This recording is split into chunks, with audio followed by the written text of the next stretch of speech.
Wabarakatuh. Waalaikumsalam warahmatullahi wabarakatuh. Alhamdulillahirabbil alamin. Alhamdulillahilladzi arsala rasulahu bil huda wa dinil haqq liyudhhirahu 'alad dini kullihi wa kafaa billahi shahida. Asyhadu an la ilaha illallah wahdahu la syarika lah wa asyhadu anna Muhammadan abduhu wa rasuluhu alladzi la nabiyya ba'da. Allahumma salli wa sallim wa barik ala nabiyyina wa qudwatina wa uswatina Muhammadin sallallahu alaihi wasallam wa ala alihi wa sahbihi wa man tabi'ahu bi ihsanin ila yaumiddin, amma ba'd. Bapak-bapak sekalian, teman-teman yang dirahmati Allah Subhanahu wa taala, alhamdulillah pada siang ini setelah sholat zuhur berjamaah kita melanjutkan pengajian rutin di PT IGP, ya, mudah-mudahan kita dapat ilmu yang bermanfaat, dapat barokah dari Allah Subhanahu wa taala. Amin ya rabbal alamin. Mohon maaf teman-teman sekalian, ini lagi proses pengambilan data, ya. Belum sempat dimaafin kan ya? Maafin ya, kayak lebaran aja gitu. Nah, saya belum bisa nih kayaknya. Kenapa ada warna kuning? Tidak dapat menautkan. Ulang lagi. Datanya ada.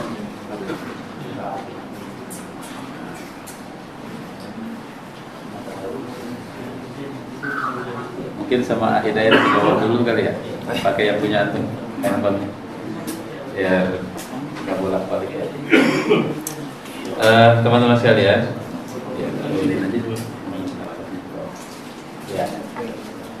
Tema kita malah pada siang ini berkenaan dengan keutamaan baca surat Al-Kahfi. Ya.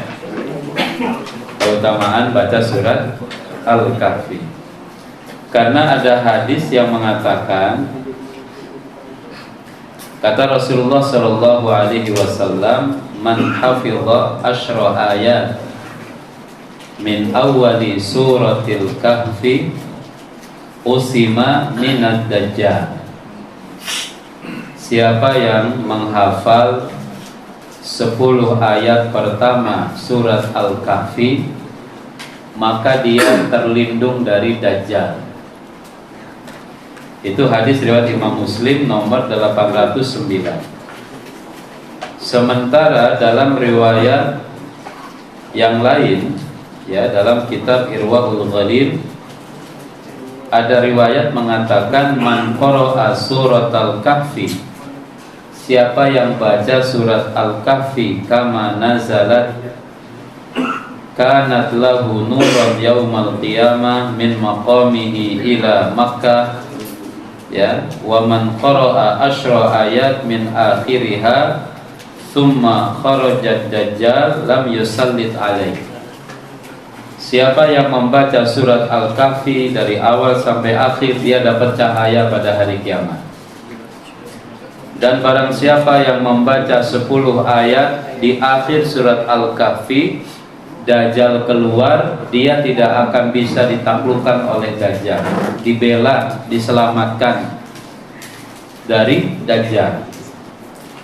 Ini dua hadis, teman-teman sekalian dirahmati Allah, yang menjelaskan tentang keutamaan surat yang mulia ini. Ada riwayat yang lain, di antara amalan yang dianjurkan pada hari Jumat itu membaca surat Al-Kahfi. Hari Jumat dalam Islam itu sudah mulai ketika matahari tenggelam di hari Kamis. Hari ini hari apa nih? Kamis. Berarti malam nanti itu, ya, sudah boleh, sudah bisa baca surat Al-Kahfi. Alhamdulillah. materinya sudah siap.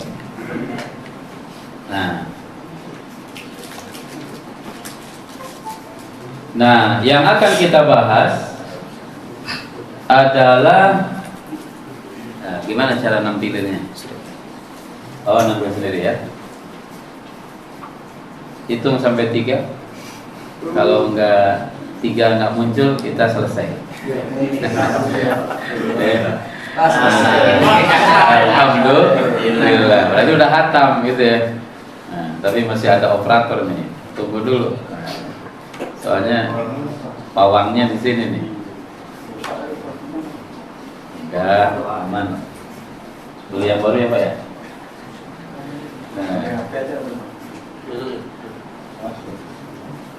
Nah. Hitung lagi. Ya, di surat Al-Kahfi itu pernah baca surat Al-Kahfi? Teman-teman? Belum? Pernah lah ya. Surat Al-Kahfi surat keberapa? 18 ya. Al-Kahfi surat yang diawali dengan kata-kata apa? Alhamdulillahilladzi anzala al-kitaba wa lam yaj'al lahu iwaja. Nah, diawali dengan alhamdulillah. Surat Al-Kahfi itu bercerita tentang 4 kisah. Ada 4 kisah dalam Al-Kahfi. Coba Bapak-bapak, ini sambil refresh ya supaya nggak ngantuk kita. Nah, udah keluar. Alhamdulillah. Terima kasih operator kita ini yang ganteng. Biasa. Udah laku belum nih? Udah laku belum? Nah, gantengnya dicabut berarti. Kalau laku itu kan kalau ganteng itu udah laku. Ada cerita ini kalau pakai bahasa Arab lama lah ceritanya, langsung yang terjemahnya aja. Oh, ternyata dia nggak bisa di. Nah, ada 4 kisah. Dalam surat Al-Kahfi ada cerita tentang Ashabul Kahfi. Ashabul Kahfi itu artinya apa? Ashab yang tidur. Al-Kahfi di gua. Orang yang tinggal di gua. Ada berapa orang? 7 pemuda. Nah, nyampe ke IGP jadi tinggal 4. Nah, mereka tidur di gua berapa tahun? 309 tahun. Ya, 309 tahun tidurnya. Mau nggak teman-teman tidur 309 tahun? Masya Allah. Bangun-bangun presiden udah ganti berapa kali itu? Masya Allah, Pak ini ya luar biasa. Ya. Udah anaknya, udah cucunya. Jangan-jangan cucunya siapa itu? Cucu Pak Jokowi? Jan Etes jadi presiden. Ya, bangun-bangun. Mereka ini tidur di gua 309 tahun. Yang unik, tidurnya Ashabul Kahfi merem apa melek? Kalau kita tidur merem apa melek? Ashabul Kahfi tidurnya melek. Itu di ayatnya begitu dalam surat Al-Kahfi. Tahsabuhum aiqazan. Kalian nyangka Ashabul Kahfi itu pada bangun. Kenapa? Matanya buka. Tapi kata Quran wahum rukudun, padahal mereka lagi tidur. Artinya Ashabul Kahfi tidur tapi mata melek.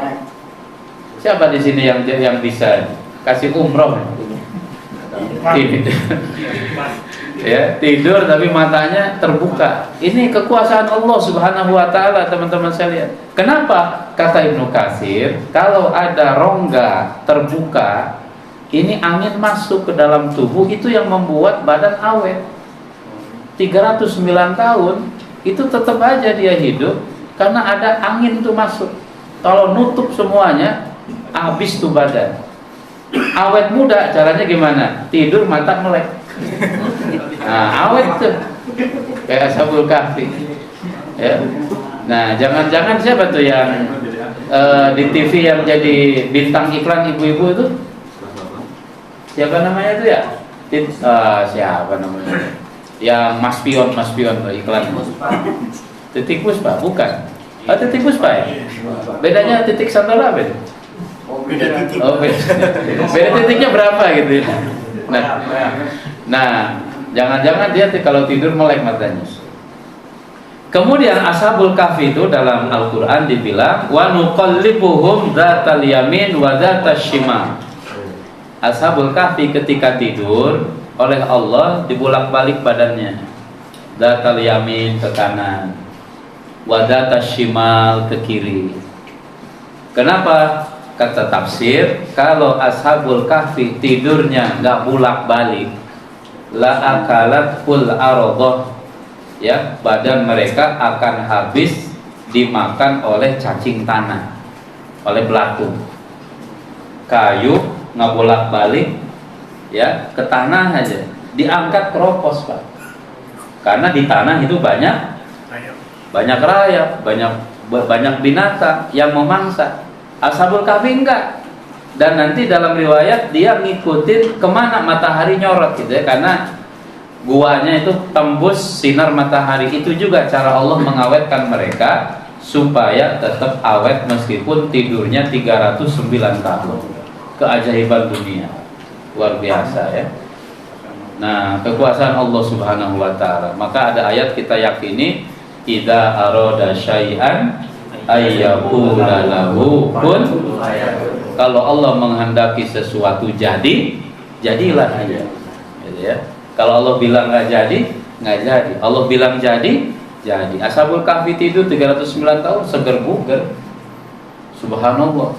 Bahkan nanti ketika mereka bangun, mereka itu bilang kepada salah satunya, coba katanya beli makanan.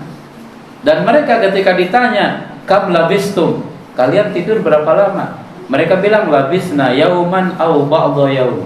Kami berasa tidur cuman sehari atau setengah hari. Padahal 309 tahun. Nyenyak banget tidur ya. Masya Allah, luar biasa. Mau nggak tidur Ashabul Kahfi teman-teman? Cuti panjang ya. Mungkin kalau kita udah ke alam mana itu, padahal mereka masih tidur. Itu dulu masih terjadi seperti itu. Nah, Allah jaga, kemudian mereka bangun dan penduduk sudah beriman. Kenapa Ashabul Kahfi ditidurkan oleh Allah, lari masuk gua? Karena mereka lari dari raja yang dolim. Raja ngaku Tuhan, dolim, dan mereka tidak mengaku Tuhan, ya, tidak mengaku si raja itu Tuhan. Mereka menyelamatkan iman. Kisah yang kedua dalam surat Al-Kahfi, teman-teman, kisah tentang pemilik dua kebun. Ashabul jannataini, pemilik dua kebun. Pemilik dua kebun ini kebun apa? Kebun kurma sama kebun anggur. Tapi si pemilik kebun ini udah Allah kasih harta, kasih kebun gitu ya. Pelajarannya apa? Dia tidak bersyukur kepada Allah yang telah memberikan kekayaan itu. Dia nggak syukur. Udah punya mobil, udah punya motor, di IGP gajinya udah 20 juta. Alhamdulillah. Aminin dong. Ya kan? Nah, tapi dia si pemilik kebun ini nggak syukur kepada Allah. Nah, ini pelajarannya. Jadi kisah yang kedua ini kisah mereka yang kena fitnah dunia, kena ujian dunia. Dapat harta tapi dia tidak bisa ngebawa. Cerita yang ketiga, teman-teman, di Al-Kahfi itu ada kisah tentang Nabi Musa dengan Nabi Khidir. Nabi Musa sama Nabi Khidir. Kisahnya berawal ketika Musa mengatakan, ketika Nabi Musa ditanya, ya, siapa orang yang paling tahu di muka bumi? Kata Nabi Musa, saya. La a'lamu ahadan a'lamu minni. Saya tidak tahu orang yang lebih berilmu di muka bumi ini kecuali saya. Nabi Musa bilang begitu. Oleh Allah disuruh belajar kepada Khidir. Ketika sampai kepada Khidir, Khidir ngasih syarat kepada Musa. Kata Khidir, kamu boleh belajar sama saya, syaratnya satu, jangan banyak tanya.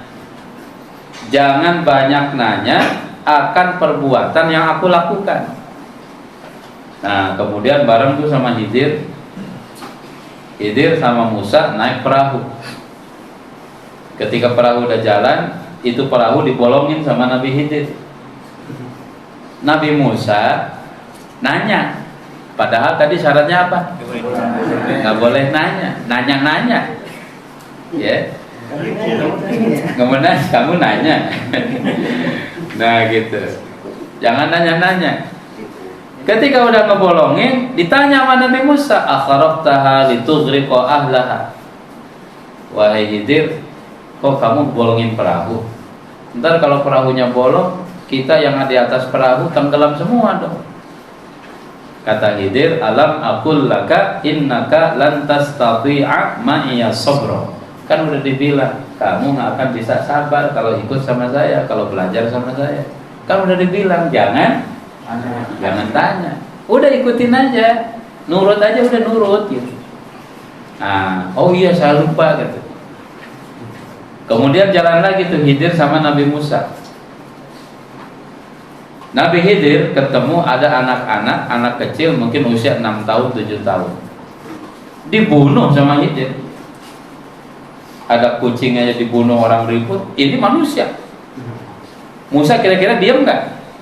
Enggak. Tadi aja perahu dibolongin dia ribut, apalagi ada orang dibunuh. Dia bilang aqatalta nafsan zakiyatan bighairi nafsin. Ya. Ma hadza illa nukra. Wah, ini perbuatan yang ya kriminal besar nih. Apakah kau bunuh seorang anak kecil yang masih bersih? Kata Khidir, kan udah dibilang jangan banyak kamu nanya.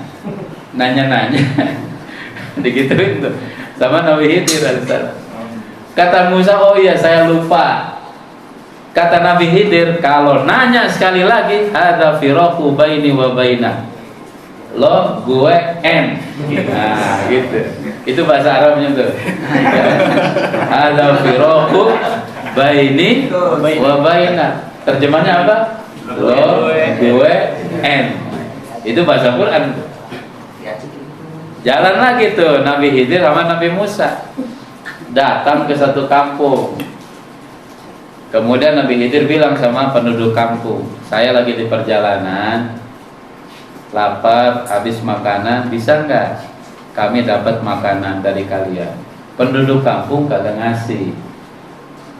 Kemudian Nabi Khidir dengan Musa melanjutkan perjalanan, ketemu ada dinding yang mau roboh.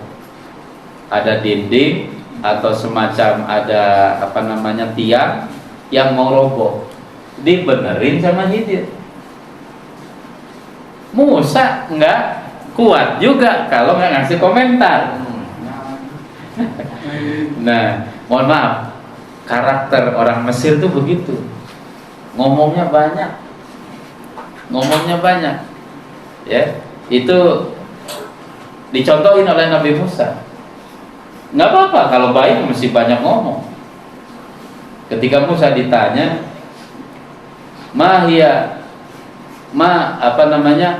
apa yang kamu bawa wahai Musa? Madza biyaminika ya Musa? Musa bawa tongkat. Musa itu bilang, hadhihi asaya atawakkau biha wa ahushu biha ala ghanami wa hiya li ma'arib ukhra. Nanya yang satu, dijawabnya itu Musa, kamu bawa apa? Kalau Nabi Musa bilang bawa tongkat, udah titik situ, udah selesai. Tapi Nabi Musa jawabannya tuh lebih dari pertanyaan. Musa, kamu bawa apa? Hadza asaya, ini tongkatku. Atawakkau biha, aku biasa pakai buat tongkat. Wa ahushu biha ala ghanami. Kalau saya lagi gembala kambing, ini tongkat lumayan tuh buat ya supaya ngegiring kambing. Waliya fihi ma'aribu ukhra, dan ini juga fungsinya masih banyak yang lain, kata Nabi Musa begitu. Jadi pertanyaan satu jawabannya 3. Padahal kalau dijawab ke pertanyaan satu jawab 1.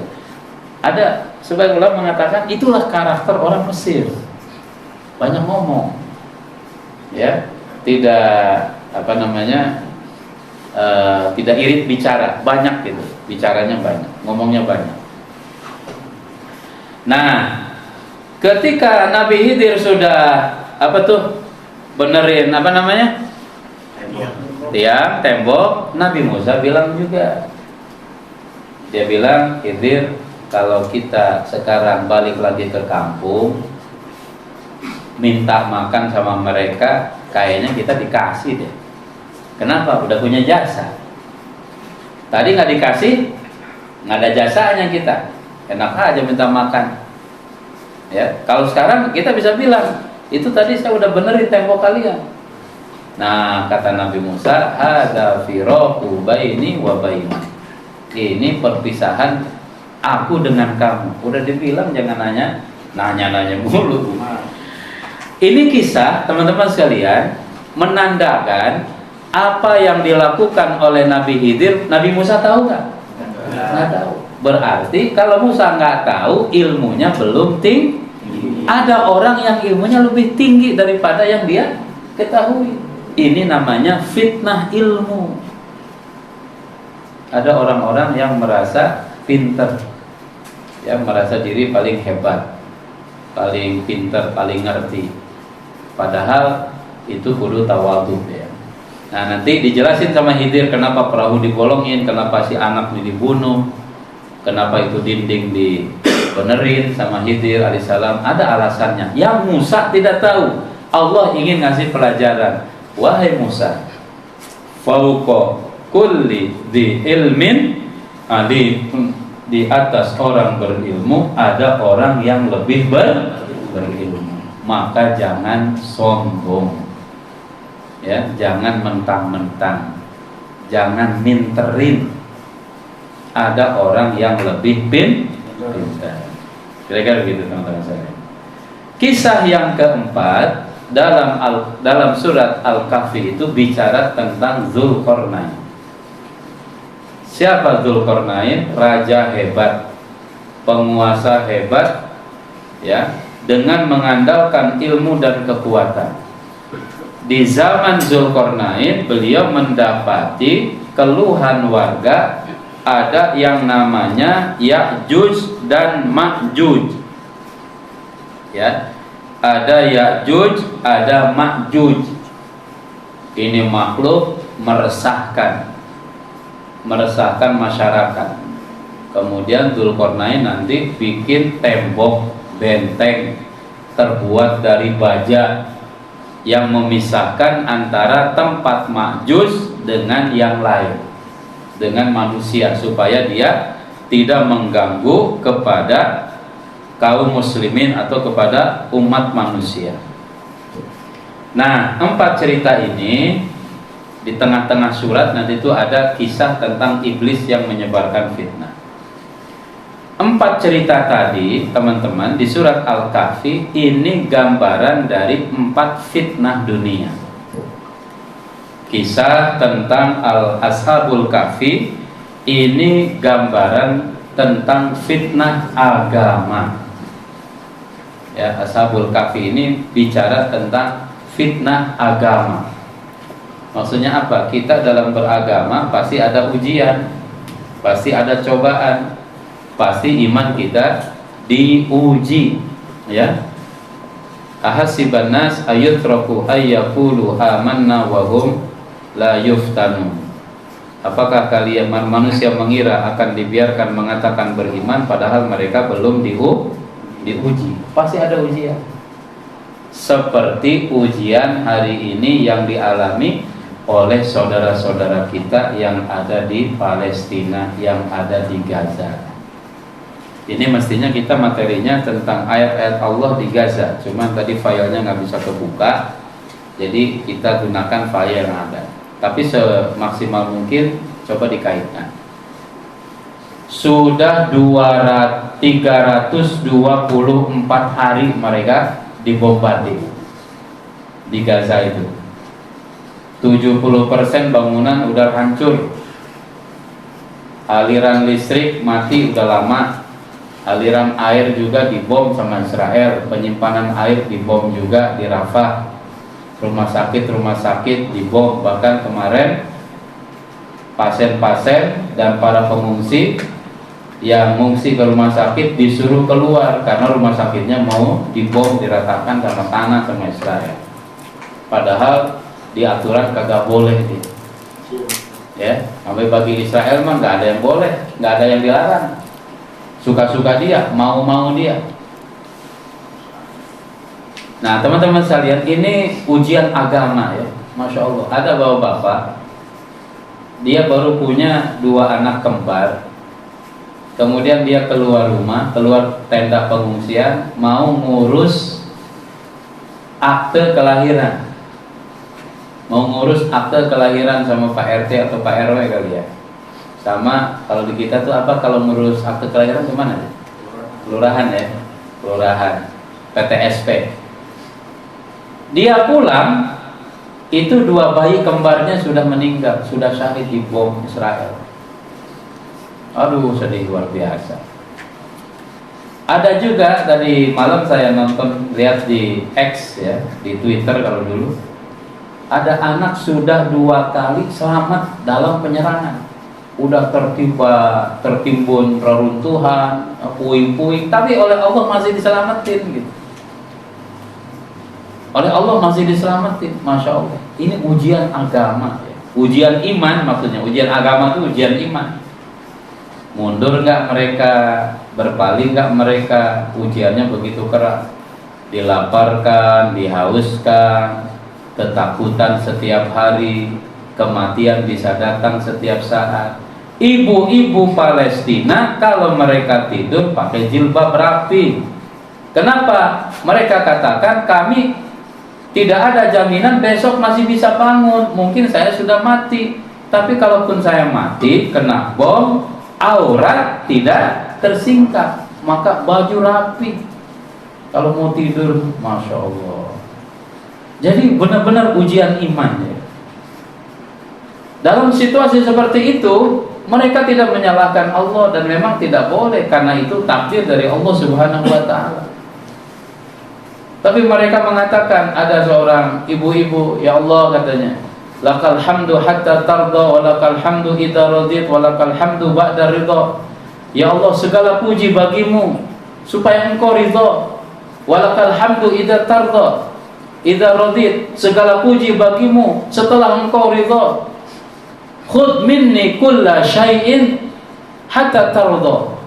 Dia bilang, ambil silahkan, apa yang aku punya silahkan ambil. Rumah hancur nggak apa-apa, anak meninggal nggak apa-apa, harta habis nggak apa-apa, yang penting kami mendapatkan ridhomu ya Allah. Luar biasa. Kita kira-kira nyampe nggak ke situ? Berat ya jamaah sekalian. Tapi mereka menghadapi fitnah agamanya dahsyat sekali. Dan Allah kenapa timpakan fitnah ini kepada penduduk Gaza? Imannya sudah kuat, imannya tebal. Kalau itu terjadi kepada kita, ya masya Allah. Jangankan perang, ini udah mau 11 bulan. Ya, dalam cerita perang dunia kedua itu, ada negara yang baru seminggu nyerah, ada negara yang baru 2 minggu nyerah, ada berapa hari udah nyerah, ada berapa bulan udah nyerah. Ini 11 bulan, udah mau setahun nanti 7 Oktober tuh. Tinggal sebulan 7 hari lagi ntar, sebulan 2 minggu lagi tuh. Setahun 365 hari teman-teman sekalian. Tapi mereka dengan peralatan sederhana apa adanya, tapi karena membela agama, membela keyakinan, membela Masjidil Aqsa, membela tanah air, kuat kokoh dalam melawan kebiadaban Zionis Israel laknatullah alaihi. Fitnah agama ya, hari ini kita nampak seperti Ashabul Kahfi. Fitnah tentang 2 pemilik kebun, ini cerita tentang fitnah dunia. Ya, katanya orang ada yang mengatakan sebelum dapat kursi baca ayat kursi, setelah dapat kursi lupa ayat. Ya, ada istilah mengatakan kacang lupa kulit, pagar makan tanaman. Ada orang kalau lagi sengsara, lagi susah, dekat banget sama Allah. Giliran sudah nyaman, giliran sudah enak, lupa sama Allah, ya. Ini fitnah dunia. Dunia memang begitu bawaannya. Kata Nabi, ad-dunya hulwatun hudratun. Dunia itu manis dan dunia itu kelihatan hijau. Makanya ada istilah di kita, ya, kalau ngelihat duit matanya hijau. Padahal duit yang hijau itu nilainya cuma 20.000. Ya, mestinya kalau ngelihat duit matanya oranye, matanya merah, ya. Karena yang paling gede pecahan berapa itu? 100.000 merah. Katanya kalau di dompet kita masih berjejer yang bawa golok, artinya kita belum merdeka. Karena yang bawa golok uang berapa? Ribuan. Siapa dia situ? Timurah bawa golok. Tapi kalau yang jejer di dompet kita itu yang senyum, kemudian proklamator kemerdekaan, berarti kita sudah kita udah merdeka atau masih terjajah nih? Udah merdeka dong, ya. Insya Allah. Saya sekarang nggak musim begitu, orang di ATM kagak kelihatan.